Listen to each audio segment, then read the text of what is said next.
Hello friends, welcome to bio Barbie. आज हम करेंगे NEET PYQs excretory products and their eliminations पे। ठीक, पहला क्वेश्चन है the main nitrogenous waste excreted by humans is urea, uric acid, ammonia या creatinine. क्या है हमारा करेक्ट आंसर?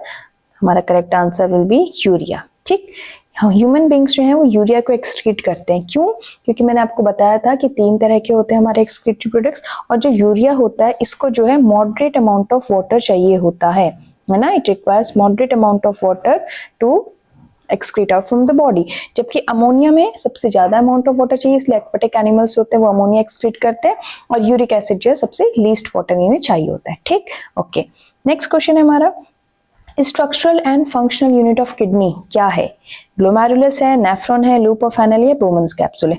क्या है हमारा आंसर? नेफ्रॉन है ना। मैंने आपको बताया था ना किडनी के बारे में, हमने पढ़ा था कि किडनी के अंदर जितने भी फंक्शंस होते हैं वो नेफ्रॉन परफॉर्म करता है ना। ये था ना नेफ्रॉन का स्ट्रक्चर। ये है हमारा PCT, loop of Henle, DCT और ये कलेक्टिंग डक्ट है ना। तो ये सारी चीजें क्या है, ये हमारे इन्होंने नेफ्रॉन के ही स्ट्रक्चर्स दे रखे हैं। और किडनी का अगर हम पूछें कि स्ट्रक्चर एंड फंक्शन यूनिट क्या है, वो है नेफ्रॉन। नेक्स्ट है ultra filtration in the nephron occurs in urine formation में। हमने स्टेप में देखा था कि जो पहला यूरिन फॉर्मेशन का जो पहला स्टेप होता है वो होता है अल्ट्रा फिल्ट्रेशन है ना। उसके बाद रीएब्सॉर्प्शन और सिक्रीशन होता है। तो कहने कि यही जो अल्ट्रा फिल्ट्रेशन है नेफ्रॉन में कहाँ होता है?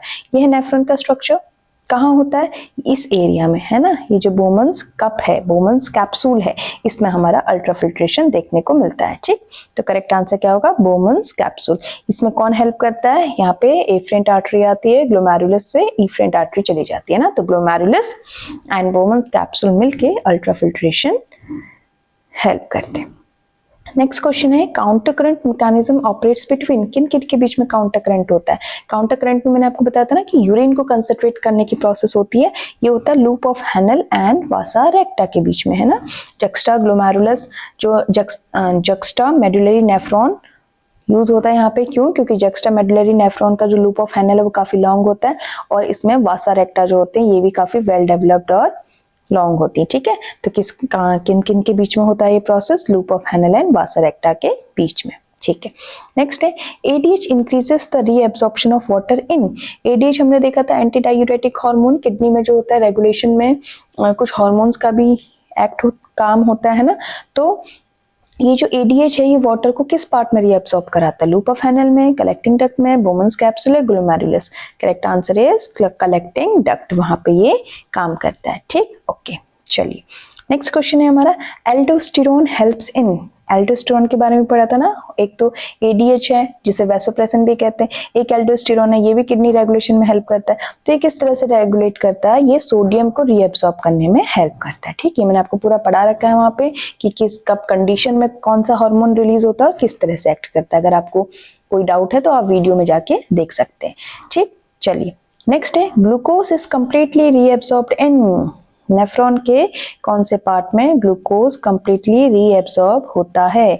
मैंने आपको बताया था 75% एब्जॉर्प्शन कहाँ हो जाता है? 75% सिलेक्टिव एब्जॉर्प्शन हमारा पीसीटी में हो जाता है। ठीक, तो आंसर क्या है? ग्लूकोज कंप्लीटली रीएब्सॉर्ब पीसीटी में होगा।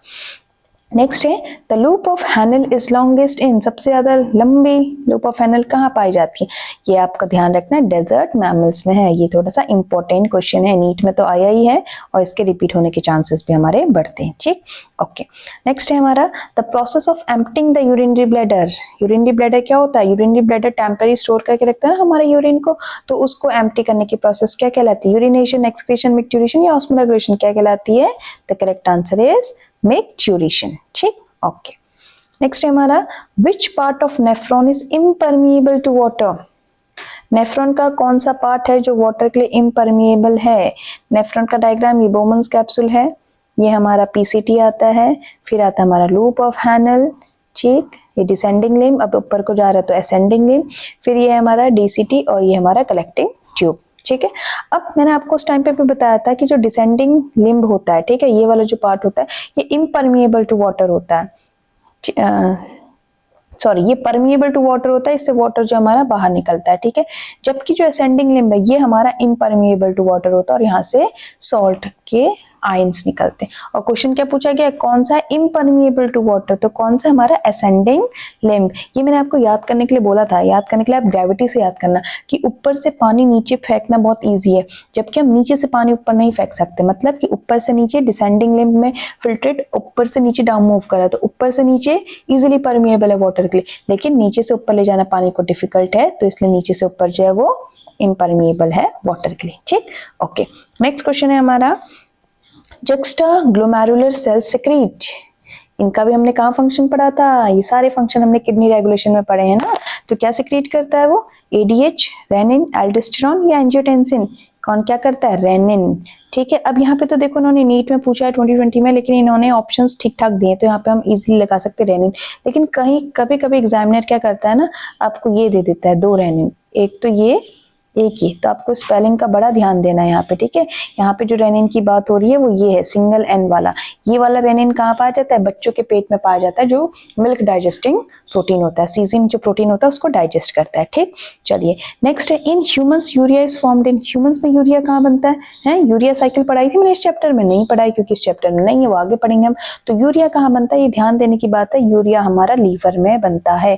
देखिए ये क्वेश्चन कितना इंपॉर्टेंट है, 2014 में तो पूछा ही गया, फिर 2021 में फिर से रिपीट हुआ है। ठीक है, तो किडनी जो है वो यूरिन फॉर्म करती है, यूरिन को फिल्टर करती है, लेकिन यूरिया हमारा लीवर में बनता है, जिसे ऑर्निथिन साइकिल भी कहते हैं, आगे हम पढ़ेंगे उसके बारे में। ठीक, ओके, चलिए नेक्स्ट हम पढ़ते हैं, विच of the following is the correct sequence in urine formation. Urine formation अगर आपको याद होगा तो मैंने आपको बताया था कि 3 स्टेप लगते हैं, है ना, कितने स्टेप में कंप्लीट होते हैं, 3 स्टेप में। सबसे पहला क्या था, अल्ट्रा फिल्ट्रेशन, या जिसे हम ग्लोमेरुलस फिल्ट्रेशन भी कह रहे थे। फिल्ट्रेशन क्यों, क्योंकि यहाँ पे बोमन्स कैप्सूल और वहाँ फिल्ट्रेशन हो रहा था। जब फिल्टर हो गया उसके बाद यूजफुल चीजें कुछ और रह गई होंगी तो उसका हम रीअब्जॉर्प्शन करते हैं, सेकेंड स्टेप रीअब्जॉर्प्शन। अब हमने ब्लड से चीजें रीअब्जॉर्ब करी है, तो उसकी ऑस्मोलैरिटी या उसके पीएच बैलेंस को मेंटेन करने के लिए हमें कुछ चीज सिक्रीट भी करनी पड़ती है ना। तो ये 3 स्टेप थे। तो देखते हैं इस सीक्वेंस में क्या क्या दे रखे हैं, फिल्ट्रेशन, रीअब्जॉर्प्शन, सिक्रीशन। देखो पहला स्टेप यहाँ पे इन्होंने सही दे दिया, तो हमारा आंसर क्या होगा, ऑप्शन ए। ठीक, चलिए 14th है, which nitrogenous waste needs the maximum water for elimination. मैंने आपको पहले ही क्वेश्चन में बता दिया था कि एलिमिनेशन के लिए कौन से नाइट्रोजनस वेस्ट को चाहिए, अमोनिया, है ना, अमोनिया को चाहिए। और अमोनिया जनरली कौन एक्सक्रीट आउट करते हैं, एक्वाटिक एनिमल्स करते हैं, है ना, या एम्फीबियंस एक्सक्रीट करते हैं। ठीक, ओके, चलिए नेक्स्ट क्वेश्चन है हमारा, विच पेयर इज मिसमैच, कौन सा हमारा पेयर गलत है बताना। ठीक है, अमोनोटेलिक फिश, अमोनोटेलिक मतलब कि फिश जो है वो अमोनिया एक्सक्रीट करती है, तो ठीक है। यूरियोटेलिक ह्यूमन, यूरियोटेलिक मतलब ह्यूमंस यूरिया एक्सक्रीट करते हैं, ये भी ठीक है। यूरिकोटेलिक बर्ड्स मतलब बर्ड्स यूरिक एसिड एक्सक्रीट करती हैं, ये भी ठीक है। यूरियोटेलिक फ्रॉग, आप कहोगे यार ये भी तो ठीक है, क्यों, क्योंकि फ्रॉग भी तो हमारे लैंड एनिमल्स, और अभी अब मैम आपने कहा था कि लैंड एनिमल्स भी हमारे यूरिया एक्सक्रीट करते हैं ना। आपकी बात बिल्कुल ठीक है, फ्रॉग हमारा यूरियोटेलिक है, लेकिन फ्रॉग जो है ये इसके जो टेडफुल फेस होता है वो वाटर में रहता है ना। फ्रॉग क्या है, एक एम्फीबियन है। तो अगर हम इसका देखें तो फ्रॉग हमारा यूरियोटेलिक के साथ साथ अमोनोटेलिक भी तो है, टेडपोल, है ना। तो इसलिए फ्रॉग को ओनली यूरियोटेलिक कहना गलत होगा। ठीक है, इसलिए यहाँ पे हमारा करेक्ट आंसर क्या बनता है, यूरियोटेलिक फ्रॉग। देखो ऐसे क्वेश्चंस आते हैं नीट में जहाँ पे आप कंफ्यूज हो जाओगे, आपको कि 4 के 4 ऑप्शंस सही है ना, लेकिन ऐसा नहीं है। यहाँ पे फ्रॉग को ओनली यूरियोटेलिक कहना गलत होगा। एडल्ट फ्रॉग हमारा यूरियोटेलिक ही होता है, लेकिन जो टेडपोल है वो हमारा अमोनोटेलिक होता है। ठीक, चलिए नेक्स्ट क्वेश्चन है, ग्लोमेरुलर फिल्ट्रेट इज, क्या होता है, जो ग्लोमेरुलस होता है ना, ये जो बोमन्स कैप्सूल में यहाँ पे जो ग्लोमेरुलस होता है, ये जो छान के देता है वो क्या है, कह रहा है ब्लड प्लाज्मा प्रोटीन के साथ है, नहीं, प्रोटीन तो लार्ज मॉलिक्यूल्स है, फिल्टर आउट नहीं होते हैं। Blood plasma without protein, yes, क्या है वो, बिना प्रोटीन के ब्लड प्लाज्मा होते हैं। ठीक, ओके, नेक्स्ट है, the total filtrate form per day by kidneys approximately, ये मैंने आपको बताया था ना, ये बोल रहा है कि एक दिन में पूछ रहा है आपसे, जो ग्लोमेरुलस फिल्ट्रेट होता है, उसके बाद मैंने आपको जीएफआर पढ़ाया था ना, ग्लोमेरुलस फिल्ट्रेट रेट, तो वही पूछ रहा है कि जीएफआर पूछ रहा है एक दिन का। मैंने आपको बताया था जीएफआर होता है 125 ml पर मिनट, ये मिनट, लेकिन ये हमसे एक दिन का पूछ रहा है। और अगर इसे हम दिन में कन्वर्ट करें तो ये कितना होता है, 180 लीटर पर डे। इतना हमारा एक दिन में किडनी ब्लड फिल्टर करती है, लेकिन क्या इतना यूरिन निकलता है, नहीं निकलता है। कहाँ जाता है वो, सारा रीअब्सॉर्ब हो जाता है। ठीक, ओके, चलिए नेक्स्ट क्वेश्चन हमारा, which organ is both excretory and osmoregulatory. ये मैंने आपको अदर एक्सक्रीटरी ऑर्गन्स पढ़ाए थे, लीवर, स्किन, लंग सब देखा था हमने, लेकिन किडनी जो है एक्सक्रीशन तो कर ही रही है, एक्सक्रीशन के साथ साथ ऑस्मोरेगुलरिटी जो है उसको भी मेंटेन करी, तो correct answer will B kidney.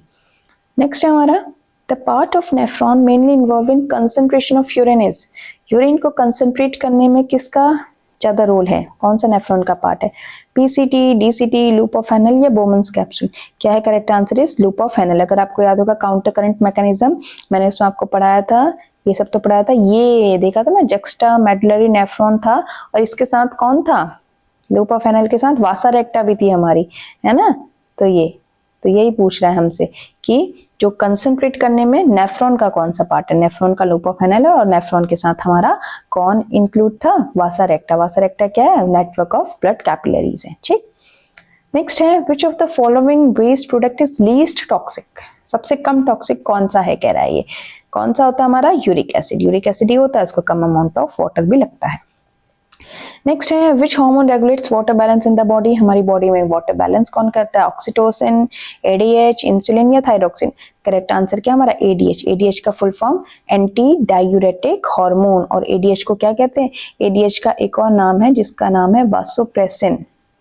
ये हमारी बॉडी में वाटर बैलेंस करता है ना, अगर हमने हमारी बॉडी में वाटर को कम है, वाटर की स्कैर्सिटी है, तो हमारे यूरिन से वाटर को रीएब्सॉर्ब करेगा, लेकिन अगर हमारी बॉडी में बहुत ज्यादा पानी हमने पी रखा है, डाइल्यूटेड है, तो फिर यूरिन में से वाटर रीएब्सॉर्ब नहीं करेगा, ठीक है। तो ये हमारी बॉडी में वाटर बैलेंस को रेगुलेट करता है, कंडीशंस पे डिपेंड, ठीक है। एडीएच वासोप्रेसिन करके नाम से भी कहीं आए तो आप कंफ्यूज नहीं होना, दोनों एक ही चीज है। नेक्स्ट है अर्थवर्म का एक्सक्रीटरी ऑर्गन, चैप्टर स्टार्टिंग से पहले ही मैंने आपको बता दिया था, है ना। तो अर्थवर्म का क्या है, flame cells, nephridia, Malpighian tubules या ग्रीन ग्लैंड्स, क्या है नेफ्रिडिया, ये इंपॉर्टेंट है, मैंने आपसे बोला था कि ग्रीन ग्लैंड्स भी इंपॉर्टेंट है ना। तो ग्रीन ग्लैंड्स किसमें पाई जाती है, प्रॉन्स में। किसमें होती है ग्रीन ग्लैंड्स, प्रॉन्स में, तो ये भी इंपॉर्टेंट है। ग्रीन ग्लैंड्स या एंटीनल ग्लैंड्स कहते हैं, ये पूछा जाता है कई बार, ठीक है। ओके नेक्स्ट है हमारा dialysis is used in patient suffering from, है ना। आजकल तो इतनी कॉमन हो गई है बीमारियां, आपने सुना ही होगा, आपके नोन में भी कोई ना कोई होगा जो डायलिसिस करवा रहा होगा। तो डायलिसिस कब कराया जाता है, किन पेशेंट्स में कराया जाता है, जिनकी किडनी फेल हो जाती है ना, ऐसे पेशेंट्स जिनकी किडनी प्रॉपर्ली वर्क नहीं कर पाती है, यूरिन फिल्टर नहीं कर पाती है, वेस्ट प्रोडक्ट्स को, हार्मफुल टॉक्सिक सब्सटेंस को बॉडी से एक्सक्रीट आउट नहीं कर पाती है, तो उनमें क्या होता है, डायलिसिस की प्रोसेस करनी जरूरी होती है, क्योंकि ऑब्वियसली हार्मफुल टॉक्सिक सब्सटेंसेस को तो हमें बॉडी से निकालना जरूरी है, ठीक है। अब किडनी काम नहीं करे तो हम क्या करते हैं, आर्टिफिशियल किडनी की हेल्प से रिमूव आउट करते हैं। नेक्स्ट है which one prevent diuresis, diuresis मतलब एक्सेसिव वाटर प्रेजेंट है, ठीक है। तो कौन सा प्रिवेंट करता है, ADH, anti diuretic hormone, diuresis की कंडीशन को प्रिवेंट करता है।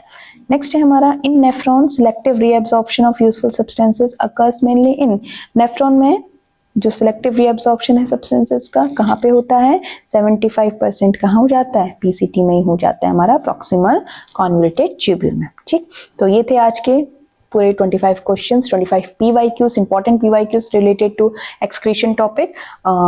आई होप आपको यहाँ तक सब समझ आया होगा। कोई डाउट है तो आप प्रीवियस वीडियो देख सकते हैं, फिर भी कोई डाउट है तो आप जरूर कमेंट सेक्शन में लिख के मुझे बता सकते हैं, ठीक है। और अगर आपको सेशन पसंद आए तो इसे लाइक कीजिए, शेयर कीजिए, कमेंट कीजिए और बने रहिए मेरी चैनल के साथ। और बने रहने के लिए आपको सब्सक्राइब करना पड़ेगा, ठीक है। थैंक यू, मिलते हैं नेक्स्ट वीडियो में एक नए टॉपिक के साथ।